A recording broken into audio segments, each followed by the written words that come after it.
ছোটবেলায় মা কিছু জিজ্ঞাসা করলে যেমন ভাবে উত্তর দিতাম ভার্সেস অন্য কারোর সামনে কিছু জিজ্ঞাসা করলে যেমন ভাবে উত্তর দিতাম। মায়ের সামনে টিং টিং। আচ্ছা টিয়া, তোমার দাঁত কোনটা?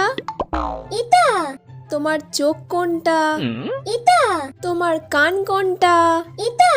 বাহ বাহ, ভেরি গুড। অন্য কারোর সামনে। কাকিমা ভালো আছেন? তোর বোন সব শিখে গেছে জানিস, কোনটাকে চোখ বলে, কোনটাকে ঠোঁট বলে, কোনটাকে চুল বলে, সব জেনে গেছে জানিস। বাহ, খুব ভালো তো। দাঁড়া দাঁড়া, আমি জিজ্ঞাসা করছি। বলো তো টিয়া, তোমার চোখ কোনটা? বলো বলো। আমি পারবো না এটা। তোমার চুল কোনটা? এটা তোমার দাঁত কোনটা? এটা। ঠিক আছে কাকিমা, আমি তাহলে আসছি এখন। সবার সামনে আমার নাক কাটা, খালি বদমাইশি।